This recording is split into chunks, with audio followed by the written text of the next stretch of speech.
नमस्कार, मैं कमलेश कबीर आपका एक बार फिर स्वागत करता हूँ इस नए एपिसोड में। आज हम बात करेंगे गौतम गंभीर को लेके जो कंट्रोवर्सी जो है पिछले 2-3 दिन से चल रही है उसके ऊपर। तो सबसे पहले तो मैं उस उन मीडिया वालों को थोड़ा-सा जो है वो कहना चाहूँगा कि वो जो नैरेटिव जो चला रखा है सरकार विरोधी एजेंडा में जो शामिल है, अभिसार शर्मा हुए, रवीश कुमार हुए और मैंने इसके लिए वीडियो भी डाला था और मैं ऐसा इसलिए कह रहा हूँ क्योंकि वो सरकार विरोधी एजेंडे में आपने देखा होगा कि गौतम गंभीर जो है, वो बेसिकली जो है वो बीजेपी के सांसद होने से पहले जो है वो एक भारतीय क्रिकेटर थे। और क्रिकेटर के साथ में जो है उनका जो है प्रोफेशन है कि वो जो है वो कमेंट्री भी करते हैं इंडिया के जो मैच होते हैं उनके लिए। तो अब यहाँ पे जो है वो कंट्रोवर्सी बनती है कि 2 सितंबर को जो भारत और पाकिस्तान का जो मैच था श्रीलंका में कैंडी में, वो जो है वो बारिश की वजह से धुल गया था लेकिन उसके बाद में जो है एक वीडियो आता है और उस वीडियो के आने के बाद में जो है वो कंट्रोवर्सी शुरू हो जाती है। और वीडियो जो था उसमें ये देखा गया कि कुछ लोग जो है वो हुटिंग कर रहे हैं, हुटिंग करने के बाद में जब गौतम गंभीर वहां से जा रहे होते हैं तो गौतम गंभीर ने जो है उनको मिडल फिंगर दिखाई। और उसके बाद में मीडिया में जो जिन्होंने जो है ये एजेंडा चलाना था उन्होंने बोला कि जो है कोहली से जो है वो गौतम गंभीर चिढ़ते हैं इसलिए जब लोगों ने कोहली कोहली के नारे लगाए तो उसके बाद में जो है वो गंभीर ने गुस्से में आकर जो है वो मिडल फिंगर दिखाई।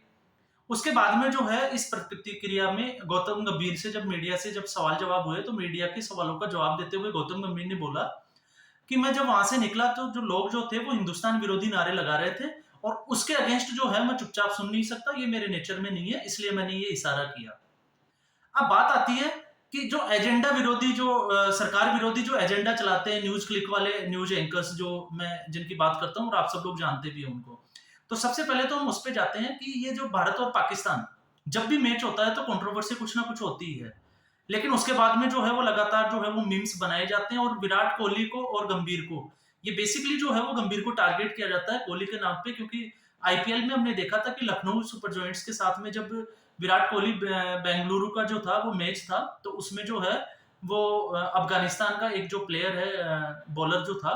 नबीबुलक उसको लेके जो है वो कोहली और गौतम गंभीर जो है वो थोड़ा-सा गर्मा-गर्मी जो है वो मैदान पे देखी गई थी और उसके बाद में ही जो है वो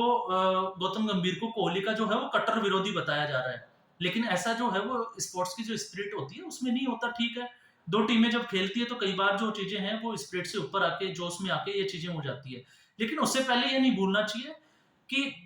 गौतम गंभीर जो है वो प्लेयर है जब 2011 के वर्ल्ड कप का जो फाइनल मैच था उसमें जो है उन्होंने एक इम्पोर्टेंट जब विकेट गए थे सचिन तेंदुलकर और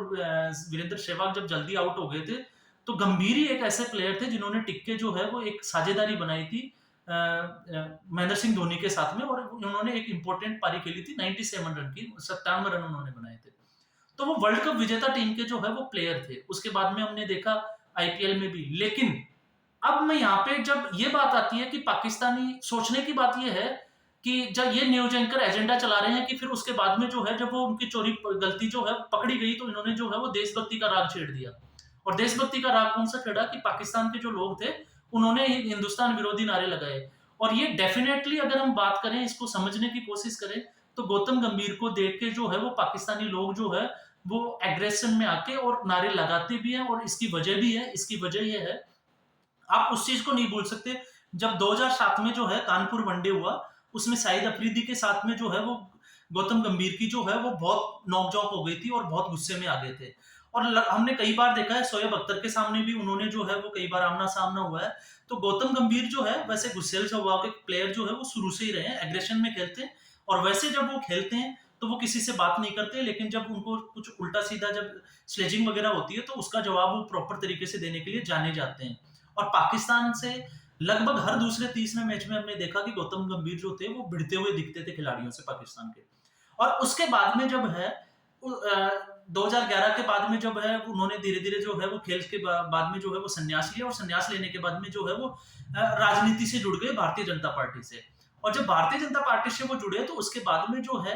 जाहिर-सी बात है कि अगर कोई प्लेयर जो है वो राजनीति से जुड़ेगा तो वो अपनी पार्टी के और सरकार के एजेंडे पे काम करना पड़ता है और ये मैं इसलिए कह रहा हूँ क्योंकि जब-जब कश्मीर का मुद्दा उठता है तो गौतम गंभीर ने जो है वो पाकिस्तान को मुंह तोड़ जवाब दिया है, चाहे वो ट्विटर पे हो, चाहे वो बेसिकली फेस टू फेस हो, जब भी वो किसी लाइक डिबेट्स वगैरह में भी जब वो किसी प्लेयर के साथ बैठते हैं तो वो जो है इसके ऊपर डिस्कस करते हैं, तो वो खुल के बोलते भी हैं। दूसरा जो है, जब से धारा 370 हटी है तो धारा 370 के समर्थन में भी जो है गौतम गंभीर ने ट्वीट किए थे, और यही एक वजह है कि पाकिस्तानी जो स्पोर्ट्समैन की बात करें, शाहिद अफरीदी नहीं, क्योंकि शाहिद अफरीदी का भी बयान आया है कि गौतम गंभीर को जो है उनके प्लेयर्स पसंद नहीं करते थे। अगर वो प्लेयर उनको पसंद नहीं करते थे तो फिर गौतम गंभीर से वो ओपनिंग क्यों करवाते थे, उनके साथ बड़ी बड़ी साझेदारियां कैसे हो गई, उनको मैच विनर क्यों माना जाता था, तो ये उनको सोचना चाहिए। लेकिन इसके बाद में थोड़ा सा हम आगे बढ़ के आ गए कि पाकिस्तान के लोग, कुछ लोग भी जो है वो गौतम गंभीर को जो है वो लाइक नहीं करते, और इसकी सबसे बड़ी वजह है क्योंकि 370, जब से धारा 370 कश्मीर से हटी है और कश्मीर का पूरे पूर्ण तरीके से जब भारत में विलय हुआ है, उसके बाद में जो है वो पाकिस्तान के बहुत सारे लोग जो है गौतम गंभीर पे चिढ़ते हैं, क्योंकि क्रिकेट एक ऐसा मैच होता है जिसमें जो है वो लाखों लोग एक साथ बैठ के एक साथ जो है वो सोशल मीडिया पे ले लो, चाहे आप टीवी वगैरह पे ले ले या मैदान पे जाके इस मैच को देखते हैं, और इस मैच को जब देखते हैं तो डेफिनेटली जो है वो ये दर्द जो है ये सामने आता है। और लोग जो है वो, आप देखो आमतौर पे चंद्रयान 3 के अगेंस्ट भी जो है वो पाकिस्तानियों ने मजाक उड़ाया था। चंद्रयान 2 में तो उनके जो मंत्री थे फवाद चौधरी, उन्होंने तक भी मजाक उड़ाया था। तो अब ये जो है मैं मेरा जो है इस वीडियो बनाने का ये सोचने की बात ये है कि इतने बड़े प्लेयर को आप जो है वो एक अजीब तरह की कंट्रोवर्सी आप पैदा कर रहे हो कि विराट कोहली को लेके हो सकता है मे बी, ये कोई नहीं कह सकता उस शूटिंग में कि वो विराट कोहली के लिए कर रहे थे, लेकिन जब वो खुद सामने आके कैमरे के सामने ये बोल रहे हैं कि ऐसा नहीं था, कुछ लोगों ने हिंदुस्तान मुर्दाबाद के नारे लगाए और उनको जवाब देना जरूरी था, इसलिए मैंने उनको जवाब दिया। और अगर ऐसा था तो उन्होंने बिल्कुल ठीक किया, क्योंकि वो इसी को लाइक करते थे। क्योंकि आप किसी भी स्पोर्ट्समैन को देख के अगर आप उसके कंट्री या उसके जो है वो गाली दी जाती है तो जाहिर सी बात है कि बैक बाउंस होके उसको उनको जो है वो जवाब मिलना ही होता है। तो ये जो है, लेकिन सरकार विरोधी एजेंडा चलाने वाले, अभी हमने देखा था कि विदेशी जो मीडिया है उसके हवाले से खबर आई थी कि जो कुछ न्यूज क्लिक वाले जो है उनको जो है वो चाइना से पैसा मिलता है और फिर उसके बाद में वो है वो सरकार विरोधी एजेंडा है उसको तैयार करते हैं। और स्पेशली जो है इससे जुड़े हुए लोग कौन कौन से हैं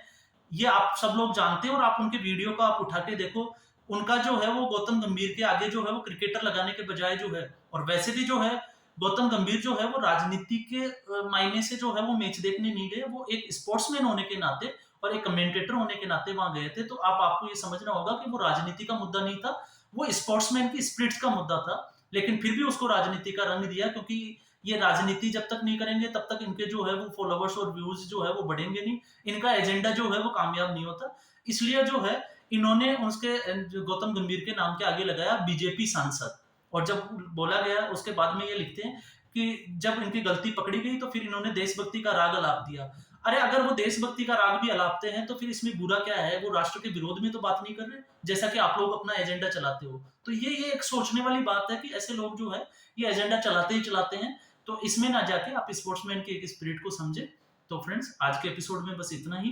फिर एक नए एपिसोड के एक नए मुद्दे के साथ मैं आपके सामने हाजिर होऊंगा। तब तक के लिए आप सभी को धन्यवाद।